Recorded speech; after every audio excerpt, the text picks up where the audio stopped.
ഇതിനകത്തിപ്പോൾ ശ്രീ സന്ദീപ് വാര്യർ പറഞ്ഞൊരു ഭാഗമുണ്ട്. അതായത് പ്രതിപക്ഷ രാഷ്ട്രീയ കക്ഷികളുടെ ഈ കൂട്ടായ്മ ഇന്ത്യ, അതിൻ്റെ രാഷ്ട്രീയ ലക്ഷ്യം എന്താണ്? അതിനൊരു നേതാവുണ്ടോ? എല്ലാ കാലത്തും ബി ഇത്തരം കൂട്ടായ്മകളെ നേരിടാൻ ഉപയോഗിച്ചിരുന്ന പ്രധാനപ്പെട്ട ആയുധം, പ്രധാനപ്പെട്ട ആക്ഷേപം തന്നെ ദിശാബോധമില്ലാത്തതാണ് പ്രതിപക്ഷ രാഷ്ട്രീയ കക്ഷികളുടെ കൂട്ടായ്മ എന്നതാണ്.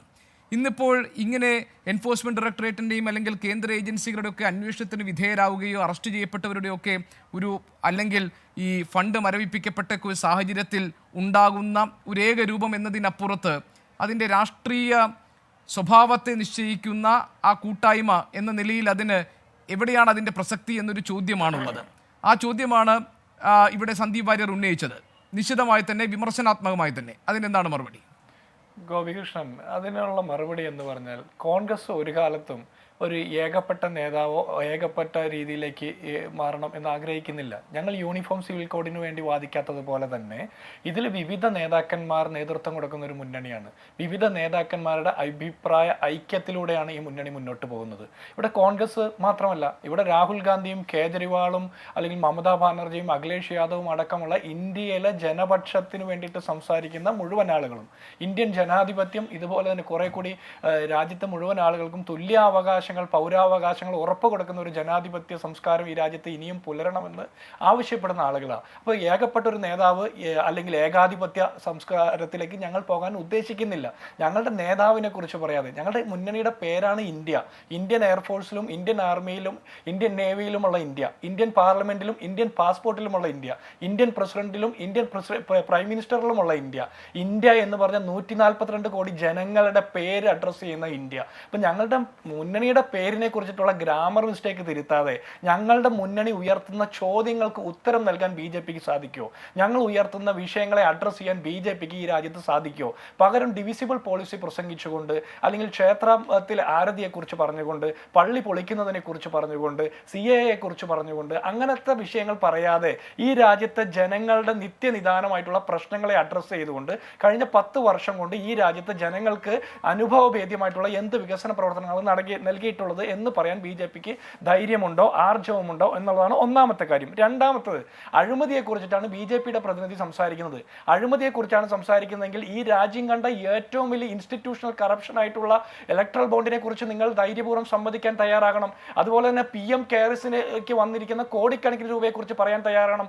ചൈനീസ് പട്ടാളക്കാരുമായിട്ട് ഇന്ത്യൻ പട്ടാളം ഗാൽവാൻ കുന്നുകളിൽ മസിൽ പിടിച്ചും മൽപ്പിടുത്തം നടത്തി മരണത്തോട് മല്ലിടുമ്പോൾ ഇന്ത്യൻ പ്രധാനമന്ത്രിയുടെ PM കെയർസിലേക്ക് വന്ന കോടിക്കണക്കിന് രൂപ ചൈനീസ് കമ്പനികളിൽ നിന്നാണെന്ന് പറയുമ്പോൾ 2014 തെരഞ്ഞെടുപ്പിൽ 56 ഇഞ്ച് നെഞ്ച് കാണിച്ച് ചൈനയെ വിരട്ടുമെന്നും പാകിസ്ഥാനെ കണ്ണുരുട്ടി പേടിപ്പിക്കുമെന്ന് പറഞ്ഞ പ്രധാനമന്ത്രിയുടെ ആത്മാർത്ഥതയെ ഞങ്ങൾക്ക് സംശയമുണ്ട്. അതിന് ഉത്തരം നൽകാൻ BJP തയ്യാറാകണം.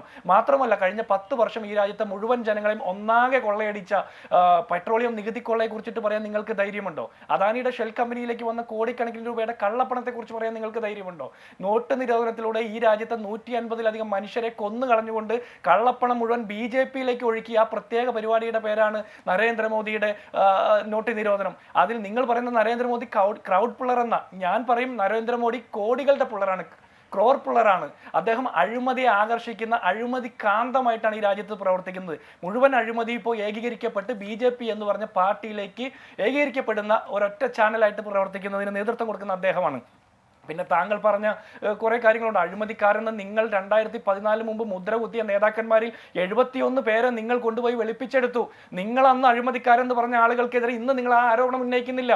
അതിൽ ഹിമന്ത വിശ്വ ശർമ്മയുണ്ട്, സുവേന്ദു അധികാരിയുണ്ട്, ജഗൻ ഭുജ്ബലുണ്ട്, നാരായണൻ റാണയുണ്ട്, അശോക് ചവാനുണ്ട്, ദിഗംബർ കാമത്ത്, അജിത് പവാർ, അമരീന്ദർ സിംഗ്, പേമ ഖണ്ഡു, പ്രഫുൽ പട്ടേൽ, ഭാവന ഗാവലി, ഹസൻ മുഷ്രി, ജ്യോതിരാദിത്യ സിന്ധ്യ, മുകുൾ റോയ് അടക്കം 71 നേതാക്കന്മാർ BJPയിലേക്കോ BJP ചേരിയിലേക്കോ കൂറുമാറിയപ്പോൾ അഴിമതിക്കാരാകട്ടെ അല്ലാതെ ആകുന്ന കാഴ്ച ഇന്ത്യൻ ജനത കാണുകയാണ്. നിങ്ങളാണ് അഴിമതിയെക്കുറിച്ച് സംസാരിക്കുന്നത്. നിങ്ങൾ ഒന്നുകിൽ അന്ന് ഉന്നയിച്ചത് മുഴുവൻ വ്യാജ അഴിമതി ആരോപണങ്ങളായിരുന്നു എന്ന് സമ്മതിക്കണം, അല്ലെങ്കിൽ നിങ്ങൾ ഈ അഴിമതിക്കാരൻ നിങ്ങളുടെ പക്ഷത്തേക്ക് മാറിയപ്പോൾ അവരെ വിശദീകരിക്കുന്ന പ്രക്രിയയാണ് നടത്തുന്നത് എന്ന് സമ്മതിക്കണം. രണ്ടിലേതെങ്കിലും ഒന്ന് സമ്മതിക്കാനുള്ള ആർജവം നിങ്ങൾക്ക് കാണിക്കണം. പിന്നെ നിങ്ങൾ ഇന്ത്യ മുന്നണിയുടെ കെട്ടുറുപ്പിനെ കുറിച്ച് ആശങ്കപ്പെടേണ്ട, അത് ഞങ്ങൾ തീരുമാനിച്ചോളാം. നിങ്ങളുടെ മുന്നണിയുടെ ഭാഗമായിട്ടുള്ള JJP പാർട്ടി വിട്ടുപോയി പശുപതി പരസ്യന്റെ 5 5 എംപിമാരുള്ള പാർട്ടി നിങ്ങളുമായി മുന്നണി ബന്ധമില്ലാതെ മുന്നണി ബന്ധം വിച്ഛേദിക്കുന്ന സാഹചര്യമുണ്ടായി. BJD-യുമായിട്ടുള്ള മുന്നണി ധാരണകൾ ഇല്ലാതാക്കപ്പെടുന്ന സാഹചര്യമുണ്ടായി. നിങ്ങൾ ആദ്യം നിങ്ങളുടെ മുന്നണിയുടെ കെട്ടുറപ്പിനെ കുറിച്ച് സംസാരിക്കൂ. ഞങ്ങളുടെ 28 പാർട്ടികളുടെ മുന്നണി നേതാക്കന്മാർ രാംലീല മൈതാനിയിൽ